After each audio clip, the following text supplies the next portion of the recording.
The invisible breaking point.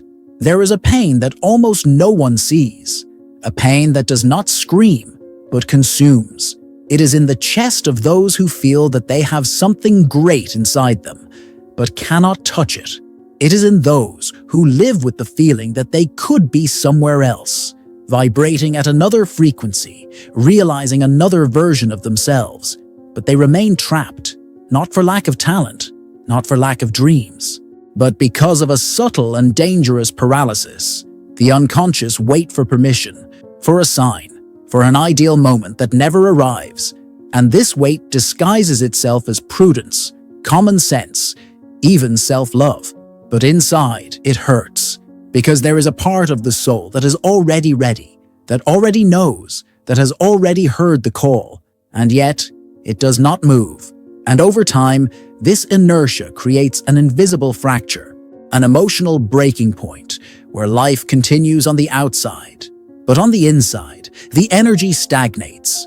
Greatness is not denied, but postponed indefinitely, and the soul gradually becomes accustomed to this elegant prison where nothing tragic happens, but everything true stops happening. There is, indeed, a desire to conquer, but this desire is deeper than it appears. It is not just about results. It is about feeling alive. It is about feeling worthy of one's own brilliance, without having to emotionally abuse oneself to achieve it. It is about conquering from a place where the soul is whole, not exhausted, where success is not a disguise for pain, but a natural extension of authenticity. Napoleon Hill knew this when he wrote that decision is the point where the miracle begins. He was not talking about just any decision. He was talking about the kind of decision that is born at the boundary between fear and truth, the kind that does not wait for inspiration, that does not depend on certainty, that simply chooses. It chooses to act, even without guarantees. It chooses to move, even without applause. Hill believed that forced action with faith has the power to hack your own frequency of identity, because when you act, you send a vibrational command that reshapes who you are. Action creates belief, not the other way around. And that's where the miracle begins. Not when you feel like you can, but when you decide you will. Greg Braden confirms this vibrational logic. For him, the unified field, what many call the universe, God, or cosmic intelligence, does not respond to your desires. It responds to your coherent vibration, to your emotional state aligned with what you say you want. That's why pushing yourself with purpose and not desperation is an act of spiritual synchronicity. It's stepping out of the frequency of waiting and into the frequency of creation. And perhaps that's the most important provocation of this video. What if your greatness isn't waiting for a moment of clarity, but for a moment of courage? What if it's not hidden behind a new technique, but behind conscious discomfort? What if the activation you seek does not come from outside, but from an internal act, deep, firm, and non-negotiable, of someone who finally says, "Now I'm stepping on it," even without seeing the bridge? Today, let's explore together the 10 transformative topics that deconstruct waiting and reveal what it really means to push yourself to greatness, not as a gesture of toughness, but as a gesture of spiritual love. Because maybe your next level is not waiting for you to feel ready, it's waiting for you to feel real and to move even when you're afraid, because it's in movement that the invisible reveals itself. 1. The invisible error of those who wait until they are ready. We don't always realize how much we are stuck in the idea that we need to feel something in order to start. Most people are not paralyzed by a lack of talent or real ability. They are paralyzed by a subtle belief that before acting, it is necessary to achieve an internal state of security, clarity, or motivation, as if action were only valid when accompanied by full enthusiasm, emotional peace, or deep certainty. But this waiting, although it seems sensible, is a silent trap. The brain has learned to disguise this stagnation as maturity, as self-care, as respect for one's own time. It creates sophisticated arguments to justify spiritual procrastination. It's not the right time yet. I need to align myself better. I don't want to do anything halfway. But deep down, there is an unnamed fear, the fear of failure, the fear of not being accepted, the fear of revealing oneself and not being recognized. And it is this fear that disguises itself as caution. Neuroscience shows that the mind has a deep instinct to avoid judgment. It wants to avoid discomfort at all costs, and so it rationalizes inertia. It convinces you that waiting is a way to protect yourself. But in reality, it is a way to hide. And this hiding has a high cost. Life passes, time passes, and the soul begins to feel forgotten. Greatness, contrary to what many believe, is not born when you feel ready. It is born when you refuse to continue being someone you are not. When you act even with your heart racing. When you step even with your legs shaking. When you speak even with your voice breaking. Because it is then, exactly then, that something begins to change. Not in the external world, but inside, in your field, in your vibrational identity. Waiting to feel ready is like asking fear for permission. And every time fear realizes that you need permission to act, it grows stronger. The energy you feed is the energy that controls your life. That's why the longer you wait for motivation, the more distant it becomes. Because motivation is not a cause, it is a consequence. It does not precede action. It is born of action. You are not wrong for waiting. You have simply been trained, like so many others, to believe that you need internal approval to get started. But today, perhaps, is the day you recognize that the truest drive is not the one that comes from enthusiasm, but the one that comes from a soul that is tired of hiding. And that, in itself, is already a turning point. 2. Forcing is not violence. It is restructuring the frequency of your identity. There is a silent belief, widespread among sensitive and conscious people, that forcing yourself to do something is an act of self-harm, as if moving before you are ready were a form of internal violence. But this belief, although it seems compassionate, often masks a deep sabotage. It protects the comfort zone and prevents the vibrational reconfiguration necessary for real transformation. What we call forcing is often just the name we give to the discomfort of breaking out of an old pattern, and it is precisely this discomfort that neuroscience calls the plasticity trigger. When you act without will, when you choose movement instead of stagnation, you activate parts of the brain that were dormant. You force your identity to adapt. You invite new neural connections to form. This is not self-abandonment. This is self-direction. Pushing, in this context, is not about pushing your body or ignoring your feelings. It's about accepting that there's a difference between how you feel now and who you want to become. It's about accepting that the highest version of you may never be achieved with comfort, because comfort is often just a fancy name for emotional imprisonment. The nervous system, when repeatedly exposed to small doses of consciously chosen discomfort, learns. It reorganizes itself. It begins to understand that this new action is not a threat, but an expansion. And that's when the magic happens. What once seemed impossible begins to become familiar. What once caused resistance begins to feel natural. What once felt forced becomes fluid. Spiritually, this means breaking out of vibrational passivity. It means stopping waiting for the field to change on its own and starting to inform the field of who you are through action. Because in the end, identity is not a fixed state.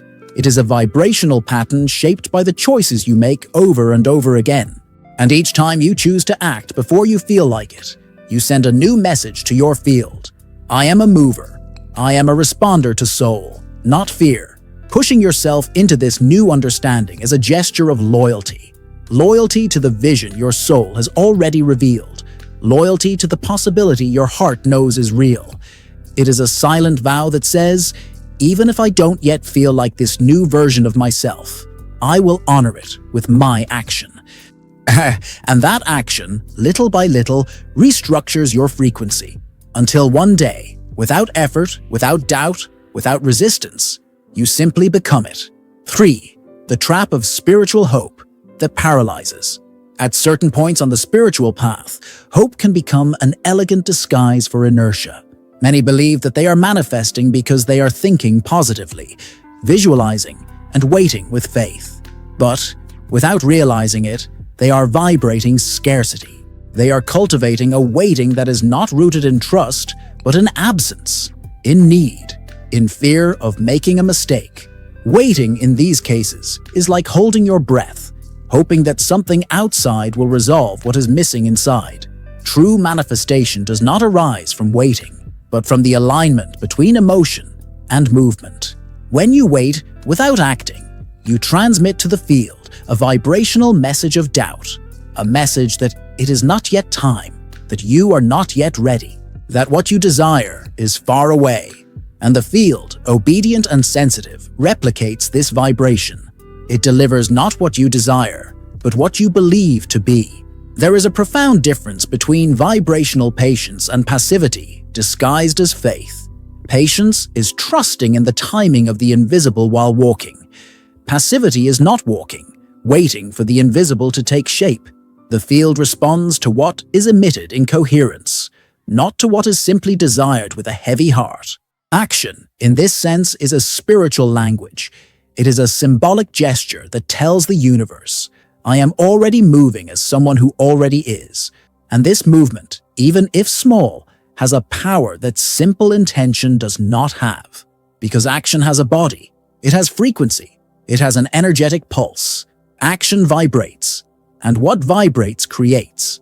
Many people confuse spirituality with eternal gentleness, as if it were a mistake to push yourself, move, act even without heightened emotion. But true spirituality is not an escape from the world. It is a call to act consciously within it. Manifesting is much more about coherence between internal state and external attitude than about constant positivity.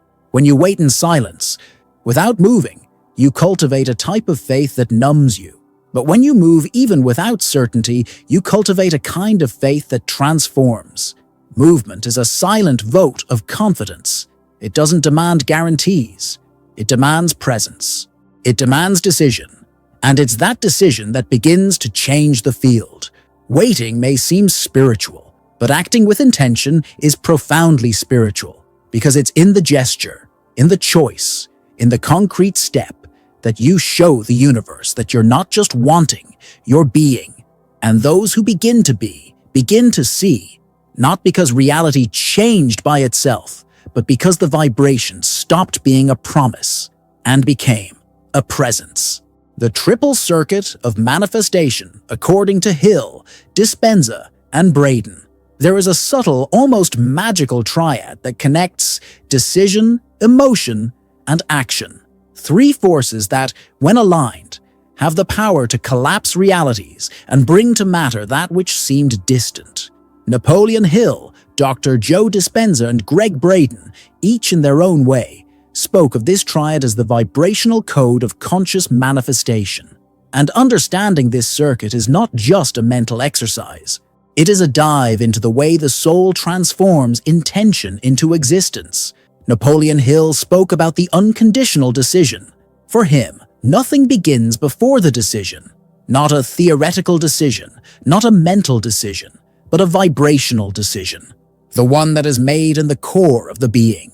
The one that does not accept if it works, that does not seek to see if it works. The decision that cuts doubt at the root, that burns bridges with the old, that says to the universe, I am going, even without a map. It is in this decision that the field begins to reorganize itself. Dr. Joe Dispenza delves deeper into this process by revealing the importance of coherent emotion. It's not enough to think positively. You have to feel as if it were already real, as if your body were already living the new version of the story. When your thoughts align with your true emotions, your brain and heart become coherent. And this coherence creates a magnetic field that attracts precisely what is vibrating at the same frequency. But this emotion needs to be authentic. It needs to be embodied. It needs to be felt in the now, not just projected into the future. Greg Braden completes the circuit with symbolic action. He shows us that physical action, even if it's small, even if it's just symbolic, has the power to seal your new identity. When you behave as who you already are, even without evidence of it in the external world, You send out clear vibrational information. You communicate to the field. This is already happening. Action in this context is an energetic signature, a vibrational seal that activates manifestation. Together, these three elements, unconditional decision, coherent emotion, and symbolic action, form the sacred circuit of manifestation, an energetic triangle that does not depend on time, luck, or external validation. It depends on presence, on truth, on coherence. Many people fail in the manifestation process because they cling to only one side of this triangle. They decide, but they do not feel. They feel, but they do not act. They act, but they have not truly decided. And it is this lack of congruence that weakens the field, because the universe does not respond to what is fragmented. It responds to what is whole, and there is only wholeness when what you think, feel, and do is vibrating in the same direction. This is the circuit of conscious creation. Greatness is not a prize for the chosen. It is the result of a deep internal alignment. Decide, feel, act, in that order, with fidelity, with presence, with truth. And then, that which seemed distant begins to bend before you, not because the world has changed, but because you have become the frequency capable of receiving it. How silent guilt sabotages your greatness. There is something deeper than fear, more subtle than doubt. It is guilt, a guilt that is not always visible, that does not always have a name, but that acts as a silent brake within the soul. The person tries to move forward, tries to elevate themselves, tries to manifest a new reality, but something stops them. A weight on the chest, a disguised resistance, a sabotage for no apparent reason. And often, the root of this blockage lies in an old guilt, a guilt that was not chosen, but inherited. The unconscious carries emotional memories that do not always belong to our individual history. There are family ties, invisible pacts, vibrational loyalties that keep us stuck to a level of life that does not correspond to our potential, because unconsciously, we believe that advancing too much would be a betrayal of our roots, our culture of origin, those who loved us within their limitations, as if shining too much were disrespectful, as if being free were selfish. This silent guilt manifests itself in small acts of self-sabotage, postponing important decisions, repeating relationships that drain us, dimming our own light to fit into old spaces, starting projects with enthusiasm but abandoning them just before they blossom. It is a cycle that repeats itself and that seems to have no explanation, but the explanation lies in the invisible layers of the mind, in the unconscious association between success and loss, between achievement and loneliness, between freedom and abandonment.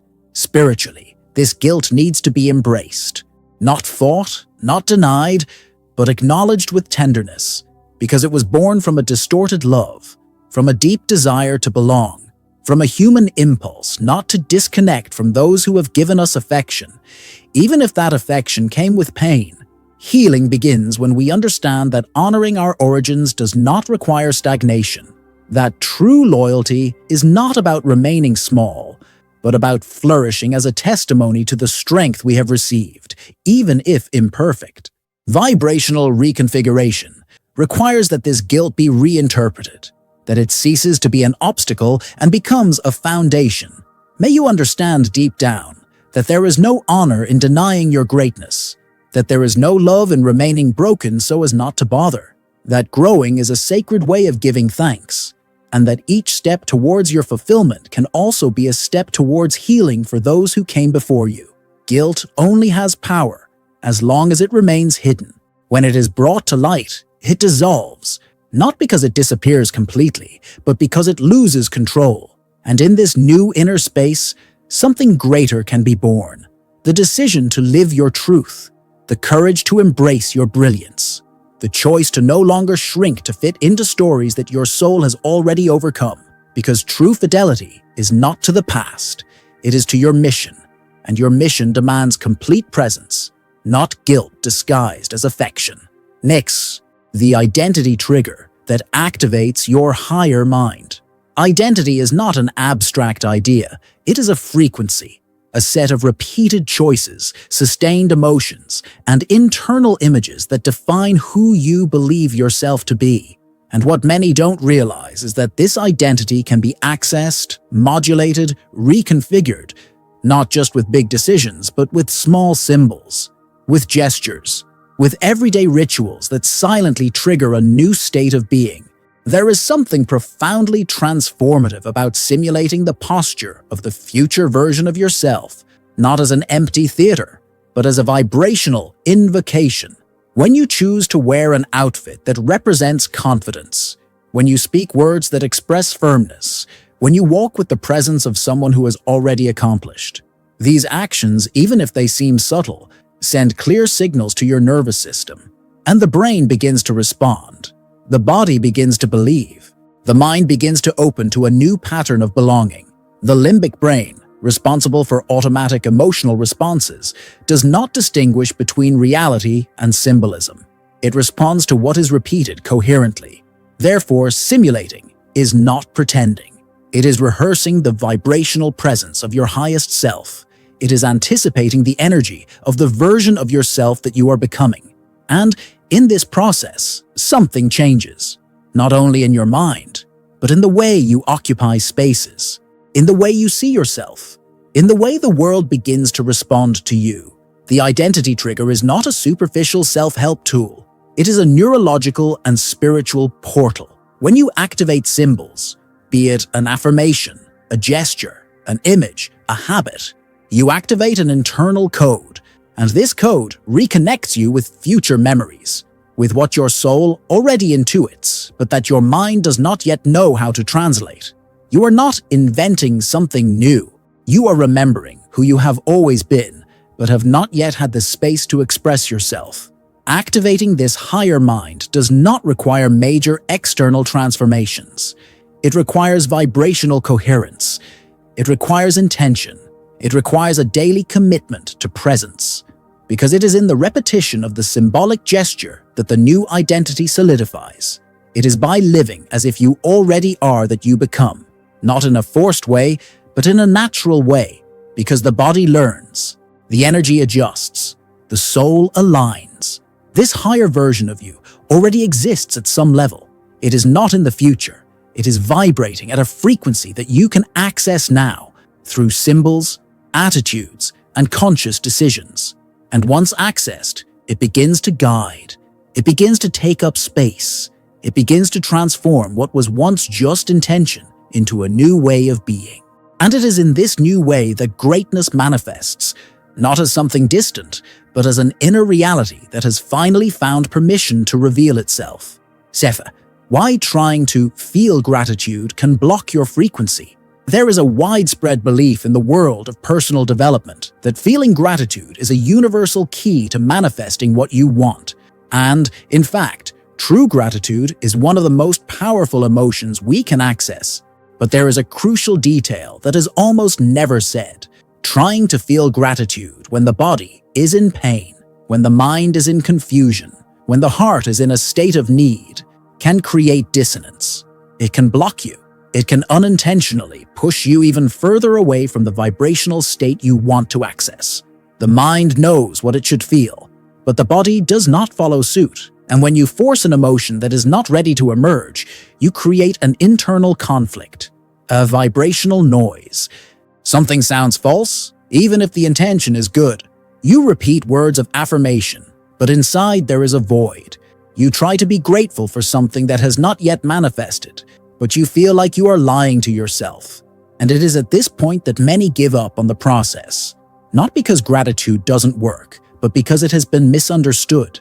True gratitude doesn't have to be felt as an immediate ecstasy. It can be embodied as an attitude, as a behavior, as a choice.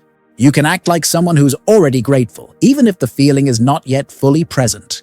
And by doing so, you begin to retrain your emotional field. You don't have to wait to feel before you behave. You can behave and allow the feeling to come later. This is one of the most profound principles of emotional neuroscience. Consistent behavior has the power to teach the body new emotions.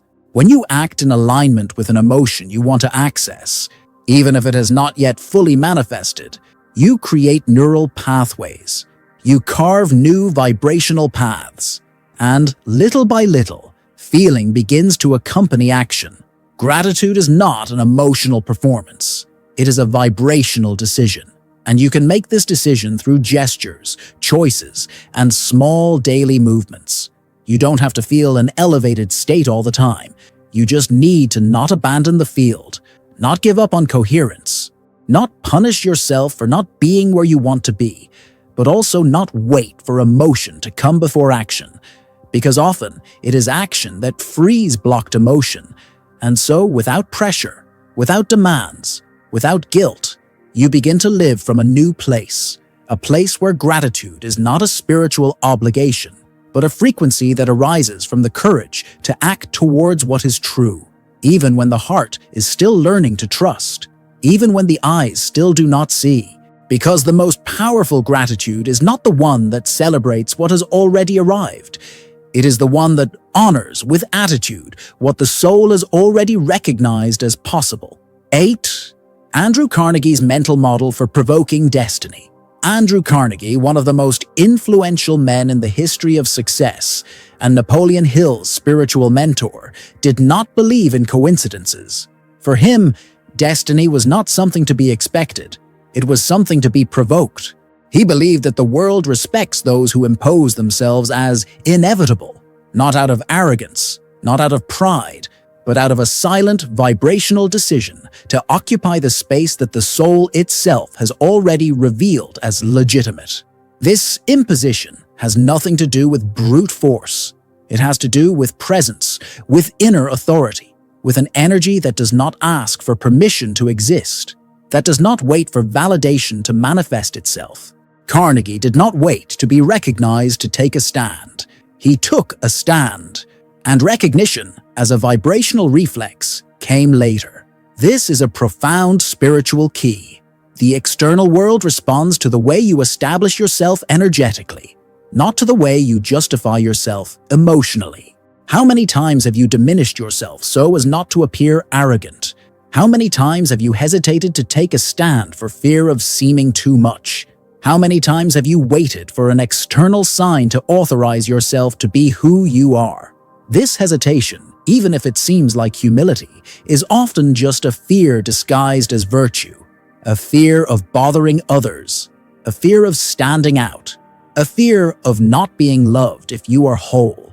But the universe does not move by internal discourses. It moves by vibrational presence, and presence only exists when there is decision, when there is occupation, when there is alignment between what you know you are and what you allow to manifest.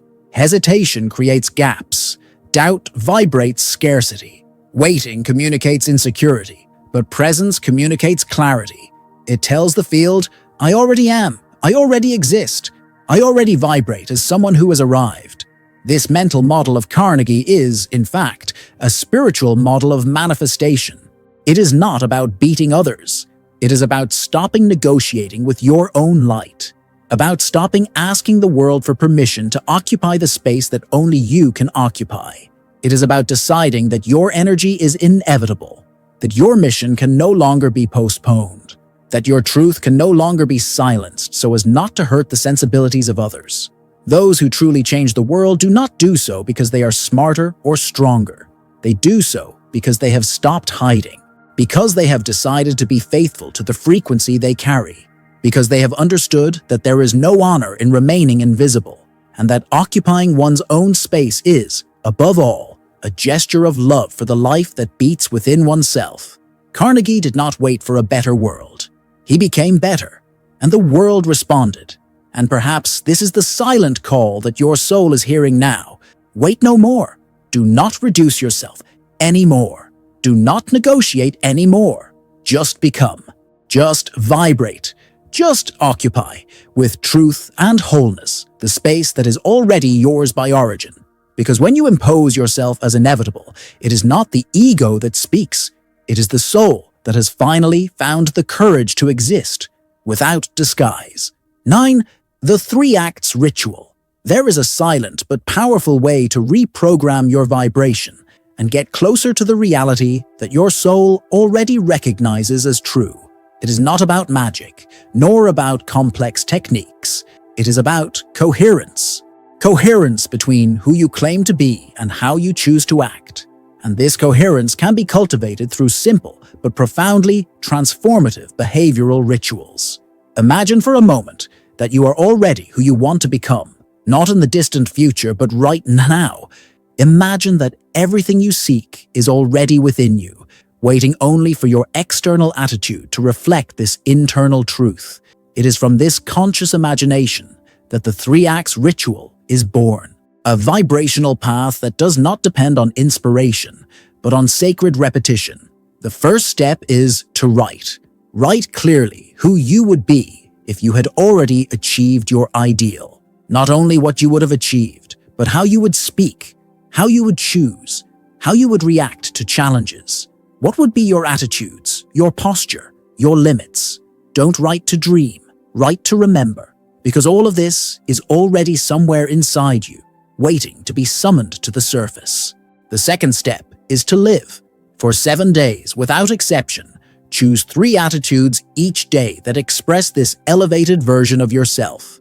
3 simple, everyday decisions that are completely in tune with your future identity. It could be the way you respond to criticism, the way you present yourself, the kind of decision you usually put off, the choice to keep a silent promise to yourself. The gesture is small, but the impact is vibrationally vast. The third step is to observe. Take your time, without expectations.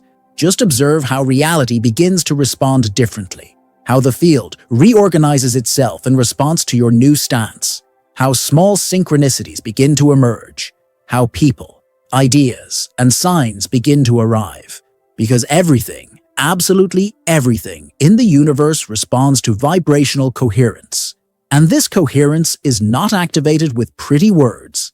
It is activated with behavior. The ritual of the 3 acts is not a challenge. It is an invitation, a silent pact between you and the version of yourself that is already vibrating in the quantum field, waiting to be incorporated. When you act as who you already are, the universe has no choice but to respond, because you stop asking and start being. And whoever is no longer needs to prove it. They just occupy. They just emanate. They just transform. This practice is more than an exercise. It is a daily reminder that change does not come from outside. It comes from the way you choose to sustain your presence in the world. And when done with presence and constancy, it activates a force that no theory can fully explain. Because true transformation is not logical. It is vibrational, and it always begins at the point where decision meets action, where intention becomes choice, where the soul finally begins to act as if it had already arrived. 10. The bridge that only appears when you step on it. There is a powerful image that can help you understand the vibrational nature of reality. The invisible bridge that only reveals itself when you step on it. From a distance, it doesn't appear. It seems absent, unreachable. But as you take a step, as you place your body weight on the void, it begins to emerge, stone by stone, as if responding to courage and not to vision. This is the perfect metaphor for spiritual life. The reality you desire is not visible before you move. It reveals itself to those who walk even without guarantees. Fear often wants certainties. It wants a complete map, a guaranteed plan, proof that everything will work out before allowing any progress. But life doesn't work that way. Spirituality doesn't work that way. Because the quantum field, the universe, God, whatever name you give to the intelligence that sustains everything, does not respond to internal promises. It responds to active presence, to faith in movement, to the decision that materializes into action. Many wait to feel safe before starting. They wait to see a sign to move. But the sign is the movement. Confirmation comes after the step. Because the step is the gesture that tells the field, I trust in the invisible. And only those who trust in the invisible see the invisible become concrete. This is the essence of manifestation. It is not magic. It is vibrational physics. It is surrender without control. It is action without guarantees. It is presence in the face of the unknown. The bridge that only appears when you step on it is, in fact, the reflection of your frequency in the mirror of reality. If you wait, the bridge remains invisible. If you hesitate, it remains in the field of unactivated possibility. But if you step on it, even if you are afraid, even if you are trembling, even if you are not sure, something changes. Matter responds. Life responds. The bridge appears. Because the vibration of movement is stronger than the inertia of doubt. Spiritually, this means that faith is not a passive feeling. Faith is choice. Faith is behavior. Faith is the decision to move forward even without seeing, of trusting even without feeling, of acting even without knowing how everything will happen. It is in this space of surrender and courage that the invisible begins to take shape. Not to reward your action, but because your action is the frequency that activates the field.